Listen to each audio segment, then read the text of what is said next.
खबर विशेष में आपका फिर से एक बार स्वागत है। हम चर्चा कर रहे थे धर्मांतरण की। शुरुआत हुई थी इस चर्चा की राहुल गांधी ने किए हुए बयान के बाद।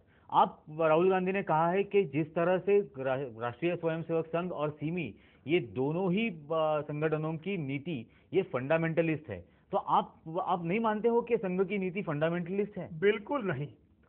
आज सारे देश में संघ ने जितने सेवा कार्य किए हैं और आज कर रहा है, शायद विश्व का कोई भी ऐसा संगठन नहीं होगा जो सारे देश में नहीं सिर्फ विश्व में सेवा कार्य करता होगा। उदाहरण देता हूं, आपको पता है आंध्र प्रदेश में भयानक समंदरी तूफान हुआ था, हजारों लोग मारे गए।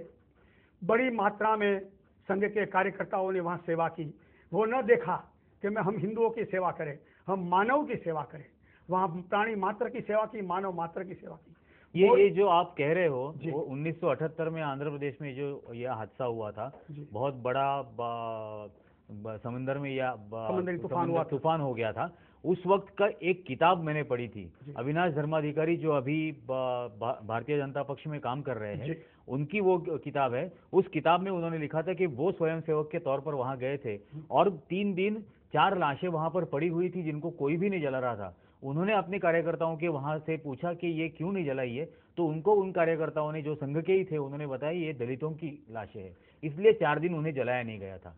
ये उस 78 की घटना का अस्वस्थ दशकाची डायरी नाम की किताब का ये उसका अविनाश धर्माधिकारी का कहना है। और तब उन्होंने कहा था इस वक्त मुझे गांधी की याद आई। ठीक है, देखिए मैं उस संदर्भ में आपको कुछ कहना चाहूंगा। 1935 का समय था, राष्ट्रीय स्वयंसेवक संघ को शुरू हुए 10 साल हुए थे। उसके स्थापक डॉक्टर हेडगेवार जी जीवित थे। अपने एक शिविर में उन्होंने गांधी जी को निमंत्रण दिया। गांधी जी गए। गांधी जी ने सारा शिविर देखा। शिविर में उन्होंने एक स्वयंसेवक को पूछा, आपकी जात कौन सी है? उसने कहा मैं हिंदू हूं। दूसरे को पूछा, उन्होंने भी कहा मैं हिंदू हूं। तीसरे को पूछा, उन्होंने भी कहा मैं हिंदू हूं। और जब आगे पूछने गए तो उन्होंने नम्रता से कहा, हमारे स्वयंसेवक ने, पिता बापूजी आप न पूछा करें कि यहाँ कौन है, यहाँ सब हिंदू है। गांधी जी ने अपने संस्मरण में लिखा है कि मैंने खुद जांच की तो पता लगा इसमें कई दलित थे, पर किसी ने भी ये इस प्रकार का व्यवहार एक दूसरे से नहीं किया था जहाँ लगे कि ये ऊपर की, मैं तो खुद भी जानता हूँ ये ऊपर की कास्ट या नीचे की कास्ट जो भी कहा जाता है, क्योंकि आज तक मेरा जीवन संघ जीवन 1947 में शुरू हुआ, आज़ादी के कुछ महीनों पहले। मेरे पिताजी कांग्रेस के कट्टर कार्यकर्ता थे, फिर भी मुझे संघ की शाखा में भेजते थे। आज मैं 68 साल का हो गया हूँ। मेरा जीवन संघ से पूरा भरा हुआ है। संघ की प्रेरणा से मैं जी रहा हूँ। मैंने कभी भी ये सोचा नहीं, समझा नहीं, न मेरे घर में, न मेरे गांव में, न मुंबई शहर में। हम इतना ही समझते, हम निश्चित रूप से मानव है, भारतीय है, और इस देश में जो रहते हैं सब हमारे भाई हैं, अपने ही है। इसमें कुछ नीच का भेद नहीं होना चाहिए। गांधी जी ने स्वीकारा है कि जो मैं करने निकला हूं अब तक तो कुछ नहीं कर पाया हूं। नेताजी, ये आप मेरे साथ स्टूडियो में सामने बैठकर ये कह रहे हैं, लेकिन फील्ड पर जो संघ के कार्यकर्ता उस 78 में काम कर रहे थे उन्होंने जलाए नहीं थी लाशों को, क्योंकि वो दलितों की लाशें थी। यदि इसी देखिए, मैं धर्माधिकारी जी को भी कोई चैलेंज नहीं करूंगा। वो भी बहुत ही एक पढ़े लिखे इंसान है, बहुत अच्छे इंसान है, अच्छे लेखक भी हैं। उन्होंने अनुभव किया, वो लिखा। और यदि स्वयंसेवकों ने किया तो गलत बात थी, ऐसा नहीं करना चाहिए था। अरे हमने मुस्लिम शरीरों को, प्रेतों को भी अग्निदाह दिया है। लातूर की घटना है, करीब 30,000 लोग भूकंप में मारे गए। संघ ने सारी जिम्मेदारी उठा ली। हजारों लोग, जहां संभव नहीं था कि सबके लिए कब्र बनाई जाए या सबके लिए अग्निदाह दिया जाए, सबके लिए लकड़े लाए जाए, इसलिए हमें जो सबसे सरल मार्ग था, उस प्रेत को भी कम कष्ट हो, अर्थात उनके परिवार को भी कम कष्ट हो, इस प्रकार से हमने सबकी अंतिम विधि की थी।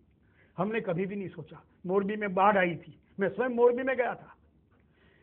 जब हमें पता लगा कि ईद करीब आ रही है तो पहले तय हुआ कि मुसलमानों के घरों को पहले साफ किया जाए, मस्जिदों को पहले साफ किया जाए, क्योंकि उनको जाकर अपनी इबादत करनी थी, बंदगी करनी थी, और मुसलमानों का बड़ा उत्सव आ रहा था, इसलिए उनको अपने घर स्वच्छ चाहिए। हमने किया है ये, मैं स्वयं वहां था, उपस्थित। आपने फिर ये 1979 की याद दिलाई है, मोरबी में जब डैम फूट गया था, काफी लोगों के घर बह गए थे।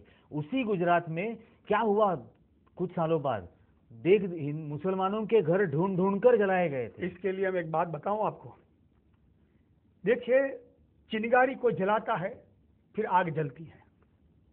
यदि गोधरा कांड जो हुआ, आपको लगता है कि गोधरा कांड के लिए दुर्भाग्यवश गोधरा के कुछ मुस्लिम मेरे भाई जिम्मेदार नहीं थे? निश्चित रूप से जिम्मेदार थे। एक राम भक्त कार सेवक अयोध्या से आ रहे थे, वो रेलवे के डिब्बे के अंदर सब भजन गा रहे थे, बच्चे भी थे, महिलाएं थी, पुरुष भी थे। उनको अचानक एक निश्चित स्थान पर निश्चित पद्धति से जलाए जाते हैं और बाद में यदि प्रजा का आक्रोश खुलता है, मैं तो समझता हूं कि गोधरा से ये बात रुक गई। कुछ देशद्रोहियों के तो वहां तक इच्छा थी, उनकी आकांक्षा थी कि हिंदुस्तान के हर प्रांत में गोधरा खड़ा किया जाए। अच्छा हुआ गोधरा से रुक गया सारा, नहीं तो यदि हिंदुस्तान के हर प्रांत में यदि गोधरा जैसी घटना होती, पता नहीं देश का हाल क्या होता। इस मुद्दे पर हम चर्चा जारी रखेंगे। खबर विशेष में अब समय हुआ है एक छोटे से ब्रेक का।